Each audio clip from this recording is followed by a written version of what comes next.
Luzon, Visayas, Mindanao at buong mundo. Ngayon ay Biyernes, July 25, 2025. Ako si Barbie Mulak at ito ang balitang A to Z. Korte Suprema, idineklarang unconstitutional ang impeachment complaint laban kay VP Sara Duterte. Red carpet fashion coverage sa SONA sa Lunes, ipagpapaliban. Ang latest sa bagyong Emong, tutukan. Davao City Acting Mayor Baste Duterte ng ibang bansa. Boxing match laban kay Police Chief Nicolas Torre, tuloy pa ba? Bakbakan sa border dispute ng Thailand at Cambodia, lumalala. At sa showbiz, Elizo Hoson, kinumpirmang hiwalay na sila ni Macoy De Leon.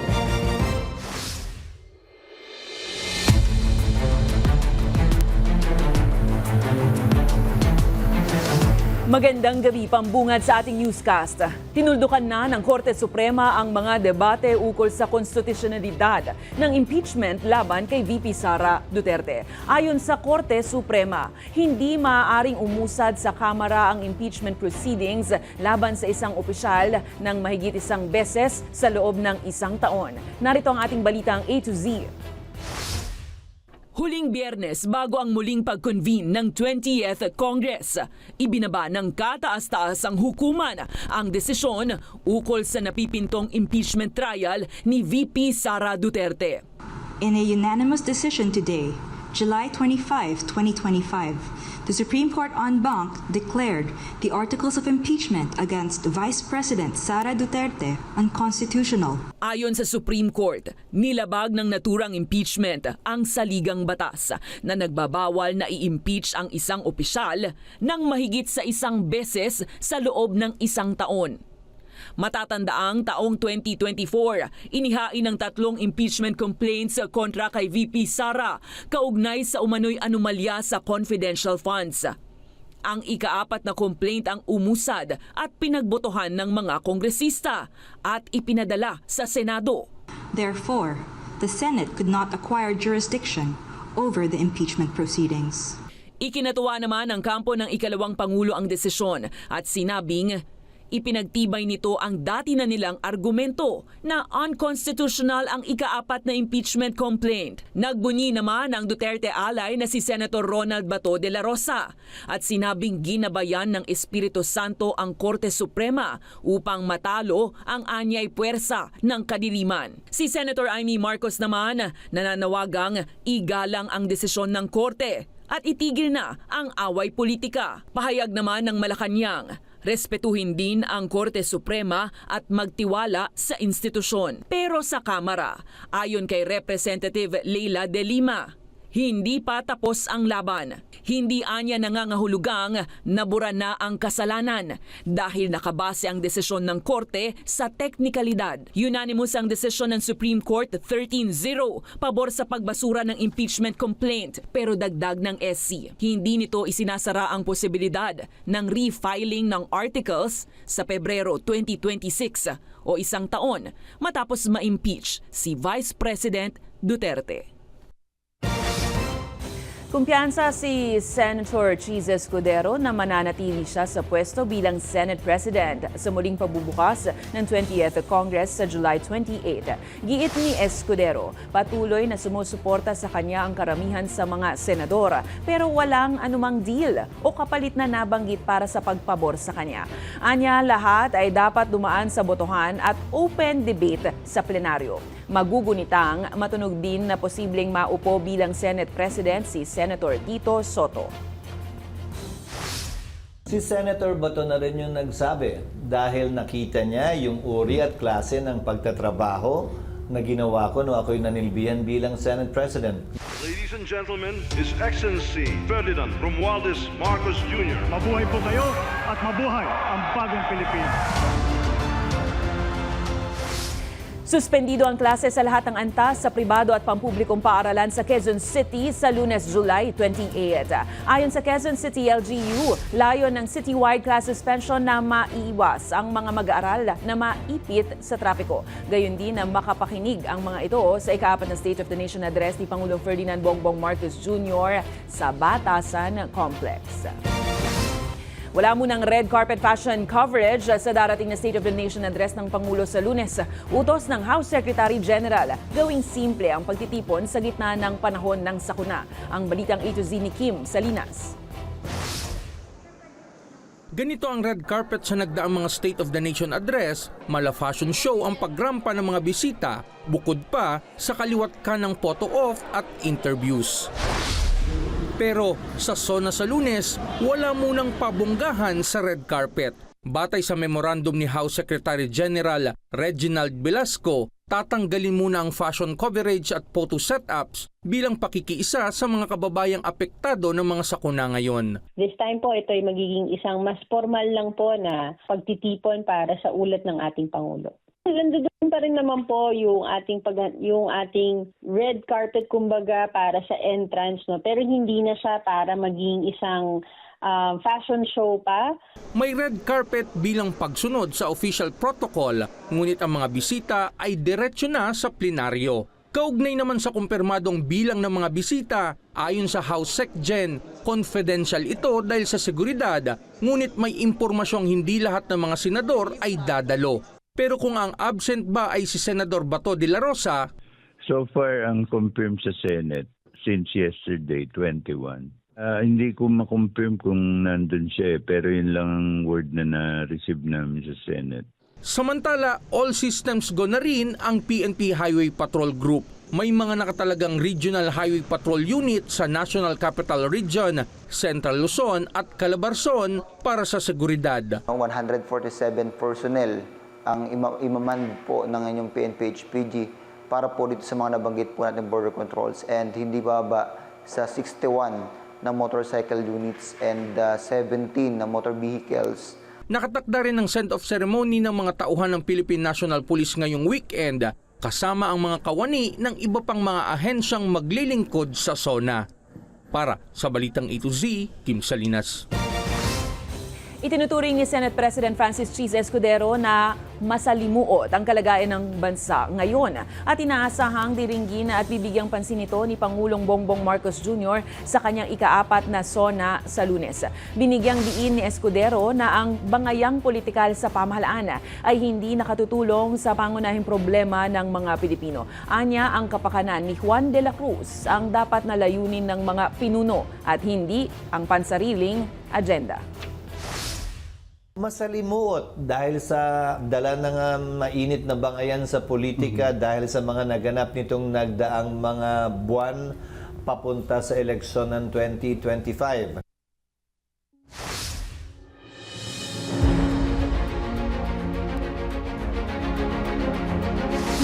Mga ka-A to Z update sa lagay ng panahon. Papalayo na ng Batanes ang bagyong Emong na huling namataan nasa 195 kilometers silangan ng Itbayat. Taglay nito ang lakas ng hangin na 85 kilometers per hour at pagbugsong na abot ng 105 kph habang kumikilos pahilagang silangan sa bilis na 40 kilometers per hour. Sa kabila nito, nakataas pa rin ang signal number 1 sa Batanes, Babuyan Islands at Santa Ana, Cagayan dahil sa banta ng malalakas na hangin. Pinaigting pa rin ng bagyong Emong ang habagat na magbibigay naman ng malalakas na pag-uulan at hangin sa Luzon, Visayas at ilang bahagi ng Mindanao ngayong weekend. Babala pa rin po ng mga otoridad. Nananatiling mapanganib ang paglalayag sa mga baybayin ng Northern Luzon. Nasa namang lalabas ng Pilipinas si Emong Biyernes ng umaga. At masihina pa pagpasok sa East China Sea. Gayunpaman, mag-ingat pa rin po tayong lahat mga ka-A to Z. Matapos malubog sa baha ang malaking bahagi ng Metro Manila dulot ng mga bagyo at habagat, daing ngayon ng mga residente ang maayos na flood control. Inihayag naman ng Department of Public Works and Highways ang mga rason ng malulubhang pagbaha sa Kamaynilaan at ang paraan kung paano masusolusyonan ito. Ang Balitang A to Z ni Naomi Almohan. Nagmistulang swimming pool o ilog ang ilang bahagi ng Metro Manila nang bahain ito ng abot bewang at dibdib. Matapos manalasa ang bagyong Krising, halos 1 linggo na ang nakalilipas, na sinundan pa nga ng habagat at ng bagyong Dante. Bagamat sanay na ang ilan sa mga ganitong eksena tuwing panahon ng bagyo at tag-ulan, ang iba naman, bugnot ang inabot dahil laking perwisyo na nila ito sa kanilang pamumuhay. Kami po sa aming ahensya po ma'am, sa DPWH, naghumingi po ng paumanin sa mga naapektuhan ng pagbabaha. Aminado ang ahensya na bagamat may flood mitigation plan silang sinusunod, hindi ito sapat dahil luma na ang ilang mga daluyan ng tubig baha. Yung ating drainage system po dito sa Maynila is outdated na at hindi na siya, kanyang capacity is hindi na sa 100% na maka-accommodate ng mga ating tubig ulan. Lalo na po ma'am dito sa tayong tinatawag na climate change. So iba na po yung design ng drainage noon. Kaya aniya valid at katanggap-tanggap ang reklamo at hinaing ng mga tao na hindi ramdam ang flood control projects nila dahil hindi pa naman aniya 100% implemented ang kanilang flood control master plan. Dagdag pa niyang dahilan ng grabing pagbaha ang mabilis na commercialization sa Metro Manila na halos wala ng bakanting lupa para mag-accommodate ng tubig ulan at lumang pumping station. Our pumping station is designed matagal ng mga siguro 20 years ago. Yun ang design capacity niya. Isa ring sinisisi ang hindi maayos na pagtatapon ng basura. Nang humupa kasi ang tubig sa mga binahang lugar, tumambad ang sangkatutak na basura sa kalsada. Nila, bumalik lang din sa mga tao ang kanilang itinatapon sa kalsada basta-basta. Tiniyak naman ng ahensya, ginagawa nila ang lahat para makumpleto at maramdaman na ng publiko ang kanilang flood control structures. Ang aming pong ahensya ma'am is ginagawa naman ng lahat para makumpleto na talaga yung ating flood control structures dito sa Metro Manila. Matatanda ang nasa 1.14 trillion pesos na ang nailalaan na pondo para sa flood control project sa mga nakalipas na taon at maging liderato. Para sa Balitang A to Z, Naomi Almojano.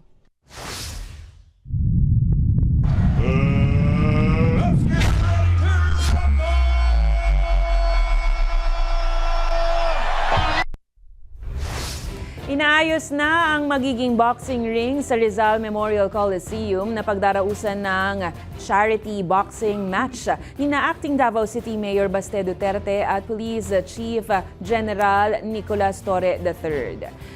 Bilang paghahanda para sa inaabangang laban sa linggo, ipinakita din ang pagtakbo ni Torre sa PNP Oval umaga ng Biyernes kahit sa kasagsagan ng pagbuhos ng malakas na ulan.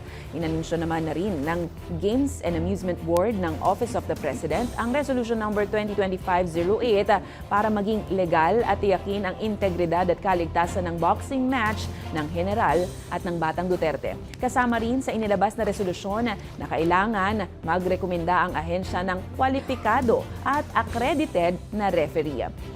Sa kabila nito, ibinahagi ng National Bureau of Investigation ng impormasyon na nagsasabing namataan si Baste Duterte kasama ang pamilya at staff patungong Singapore. Lulan yan ng Scoot Flight CR369 alas 7 ng umaga ngayong Biyernes.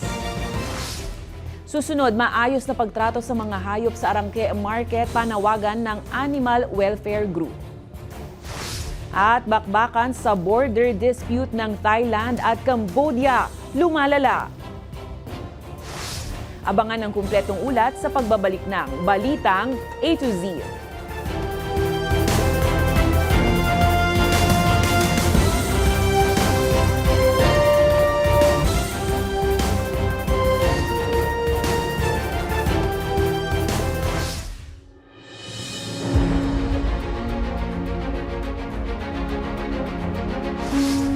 Sa kasagsagan ng masamang panahon, nalubog sa baha ang isang lolo sakay ng kanyang motorsiklo sa isang bahagi ng kalsada sa Barangay Banate, Libertad, Iloilo. Sa video, makikita na sinubukan ng lolo na daanan ang rumaragasang baha pero nalubog siya kasama ang kanyang motor. Agad namang kumilos ang mga residenteng nakasaksi sa insidente. Nailigtas ang lolo sa banta ng baha, gayunpaman tuluyan ng naanod ang kanyang motorsiklo. Samantala, gumuho ang lupa na may kasamang mga bato sa bahagi ng Rock Shield Old Cannon Road sa Tuba, Benguet, bandang alas 8:30 ng umaga dahil sa tuloy-tuloy na ulan hatid ng bagyong Emong. Kita sa video na natabunan na ang daan paakyat ng Baguio City. Agad namang umaksyon ng Tuba Municipal Police Station para magbantay at tiyakin ang kaligtasan ng publiko.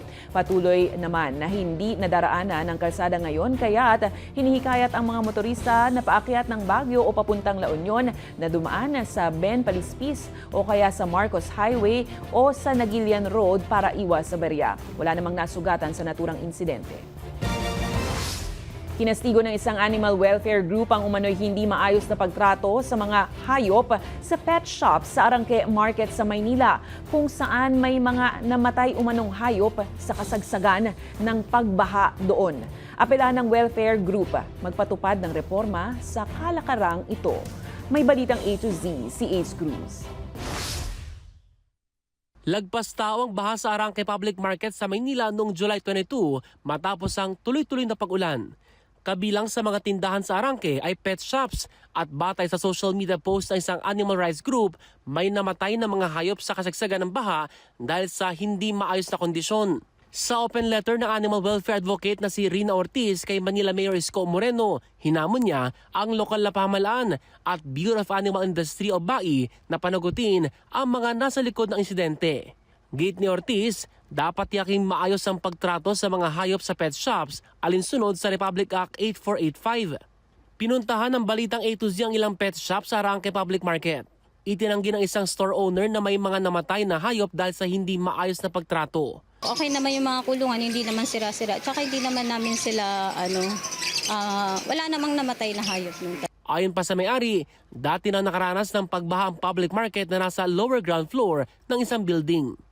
May natutulog naman po dito sa gabi para magbantay po. Kasi lalo na po ngayon, everyday tayong umuulan. Halimbawa po na tumaas po yung tubig natin sa taas, pero mag-aangat ng mga paninda or ng mga hayop na nandito mga buhay. Sa issue kung may dapat na mabago sa public market, tingin ng opisyal ng Market Association. Gusto ko talaga kung hindi na kami sa binabaha. Kailang malaking malaking pag-uusap muna. Hininga ng news team ng pahayag si Moreno at ang BAI ukol sa panawagan ng animal welfare advocate pero wala pang mga tugon. Samantala, matapos ang pagbaha sa loob ng palengke ay pinag-utos ng Manila LGU ang paghigop ng baha dito. Personal ding binisita ng Manila Mayor ang palengke nitong Huwebes kung saan back to normal na ang operasyon.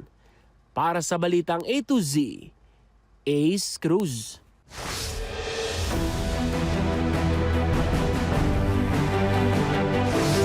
Binigyang diin ni Pangulong Ferdinand Marcos Jr. na dapat ilapit ang serbisyong pangkalusugan sa mga Pilipino.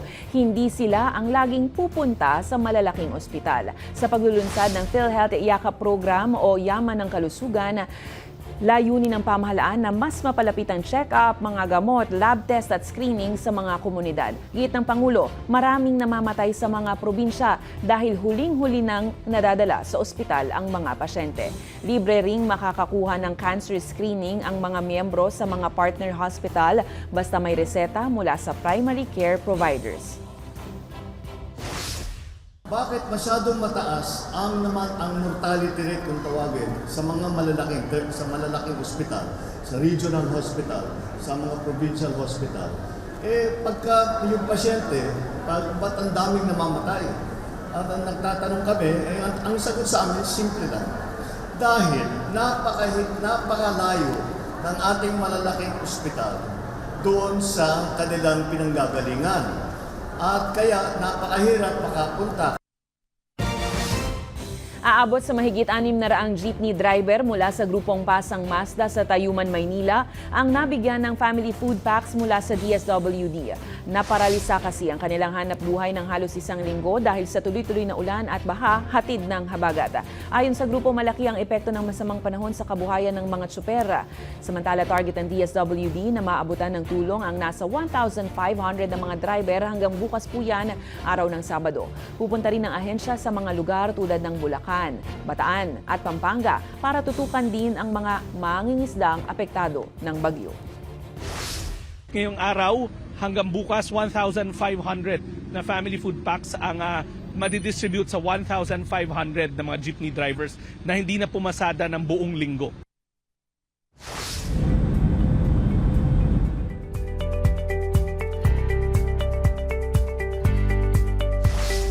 Nagdeklara na ng martial law ang Thailand sa 8 distrito nito na nasa boundary ng Cambodia matapos muling sumiklab ang matinding labanan sa boundary ng dalawang bansa sa ikalawang araw ng palitan ng putukan ngayong Biyernes.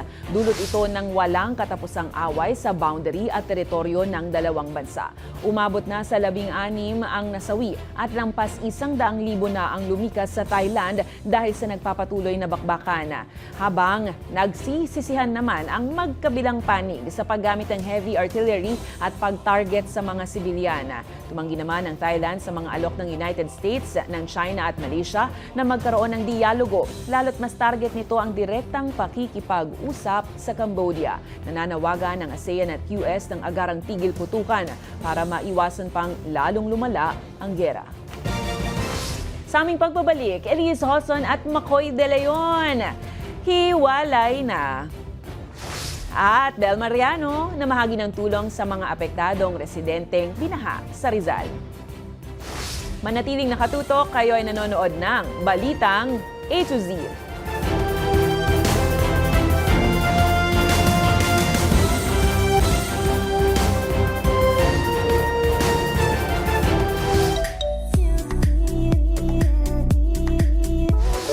Kumpirmadong hiwalay na ang aktor at aktres na sina Elise Hoson at longtime partner na si Makoy De Leon. Samantala kapamilya actress Bel Mariano na mahagi ng tulong sa mga biktima ng baha sa Taytay Rizal. Ang Balitang A to Z Showbiz, hatid ni Lane Garcia. It's really over. Kumpirmado na nga ang hiwalayan ni nakapamilya actress Elise Hoson at kanyang longtime partner na si Makoy De Leon. Base yan sa pinakahuling post ng aktres sa kanyang Instagram. Ibinahagi ni Elise ang isang open letter. Kalaki pang isang video kung saan tumutugtog ng gitara si Makoy sa awiting You Are My Sunshine bilang background music, kasama ang mga masasayang araw nilang pamilya. Sa nasabing open letter, inamin ni Elise na sinubukan pa nila ni Makoy na ayusin ang kanilang hindi pagkakaunawaan pero hindi nagtagumpay. Kaya naman tinuldukan na lamang nila ang mahigit 5 taong pagsasama. Maaalalang matagal ng haka-haka ang hindi pagkakasundo ng Maklis kung saan usap-usapang hindi pabor ang magulang ng aktres kay Makoy. Samantala, hindi lang pang telebisyon ang kabutihang puso ni Bel Mariano, kundi pati off-cam ang kanyang charity works. Ramdam ang kanyang love and care matapos magsilbing ray of sunshine ang aktres sa isang evacuation center sa Taytay Rizal. Sa Facebook page ng pamahalaang barangay ng Dolores sa Taytay Rizal, kanilang ibinahagi ang kabutihang loob ng aktres kasama ang ilang opisyal ng naturang barangay. Namahagi ng tulong si Bel sa mga apektado nating kababayan at biktima ng kalamidad dulot ng bagyong Krising, Dante, Emong at Habagat. Magugunitang muling lumubog sa baha ang maraming lugar kabilang na ang Metro Manila at mga karatig probinsya nito, bunsod ng walang humpay na pag-uulan. Para sa Balitang A to Z Showbiz, Lane Garcia.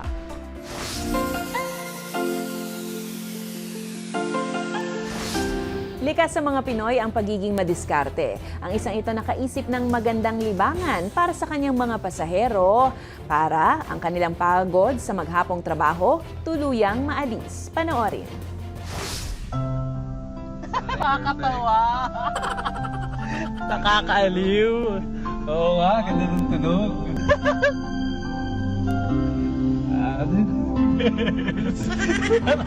Nakakatawa ako. Talaga? Back to being strangers, wondering if we ought to say, get on out the door.